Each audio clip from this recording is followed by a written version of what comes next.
got a call from the Alice Springs Aero Club and they asked me to go up. They had lost their aircraft engineer and they had no one that could help them out.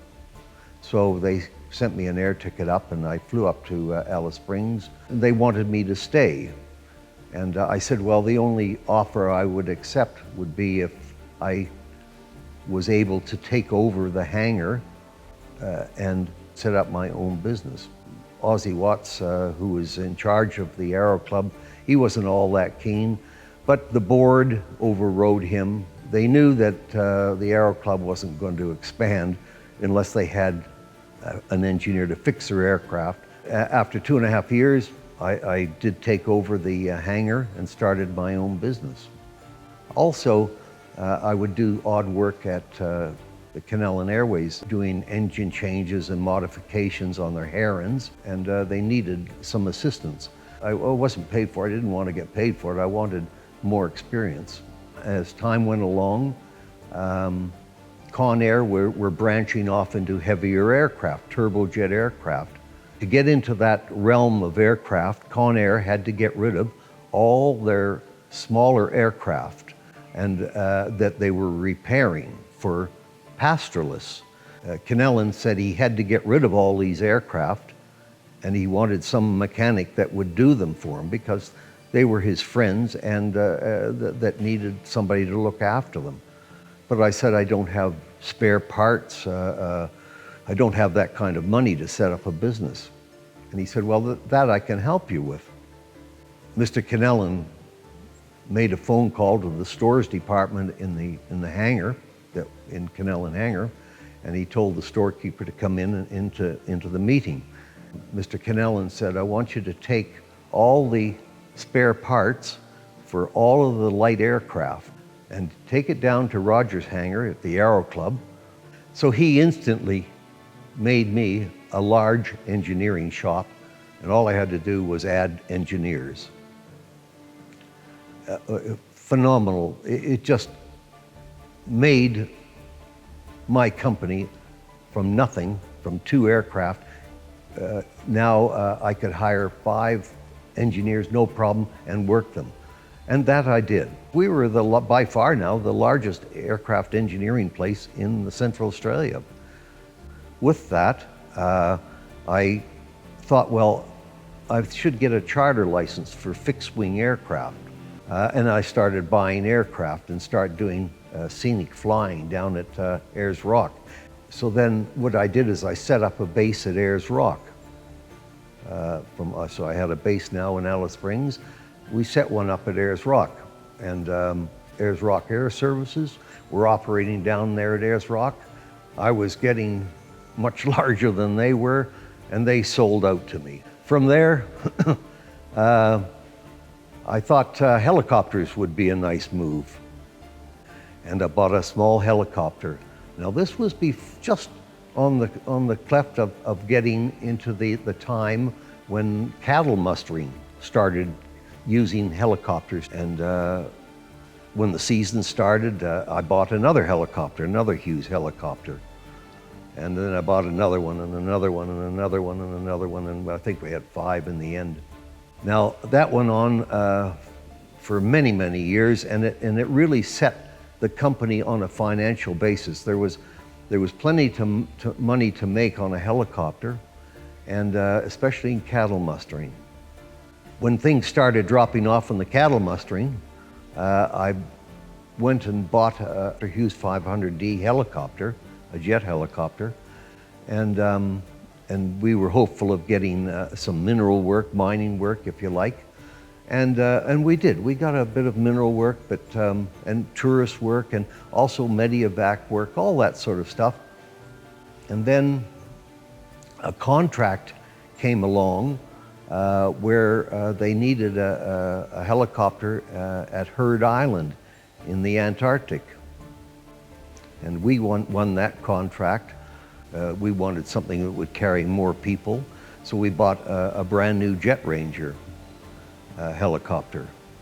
And then wasn't long after that, then we bought another. And one of the helicopters that we got brand new, we put an emergency evacuation kit in it so that they could do extractions from accident sites and that, and fly them into the Alice Springs Hospital. And we wanted to use some helicopters in Ayers Rock. Nobody had a license to operate down at Ayers Rock. So I got introduced rather to the Mutujula people down at Ayers Rock to convince them that I was the right person to put a helicopter. They weren't really keen on it, but after 2 years of sitting around and talking with me, they issued the first helicopter license at Ayers Rock. No one else could go down there, so we now had a fixed-wing company that has grown very, very large. And on a good weekend, we could carry 600 scenic flyers down at Ayers Rock. Then the next move, the marine oil fields were opening up. We bought 2 helicopters and we introduced those into the Marini contract. Very, very good contract. The real growth of the Air North group took place when the Ansett airline went broke, and it had to be placed by a different service. So the Northern Territory government put out a document asking airlines to put in their thinking on the center run. I suggested that we put 2 9-seat turboprop aircraft to replace the F-28 jet airliner. And I said what we would do is we would fly one up in the morning, one Conquest in the morning, and while that's flying, we'd fly the other one going backwards. So we'd have a constant backwards and forwards. Contracts came out, and we won it. And it was quite funny. All these huge companies, and even an international, or 1 or 2 international companies who probably put in, sizable bids and that. Nobody else won, and all of these other companies were far better equipped and far more capable money-wise to do whatever they wanted to do. And here we were still running the best size aircraft would be a 30-seat Shorts ST-330. That was about the largest, and then down to the smallest, which would be 5 passengers. Now, Ansett did a lot more than the center runs. They ran F-28s all through the territory and some internationally. All these became available, and they would be licensed to me. No one else. It'd be my license to me. So I had all these runs, and that's what these international companies were. They were interested in the runs. They weren't interested in the center run. They wanted to take over all the really high-paying stuff, I guess. We had a lot of capability with the smaller aircraft, and indeed we bought 19-seat aircraft, Metro aircraft.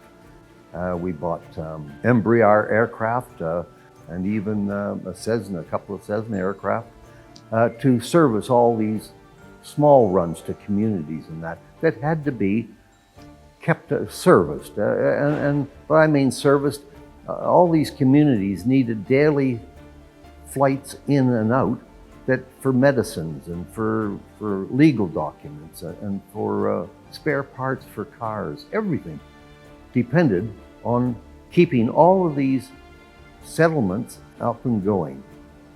And that's how they could only open the territory.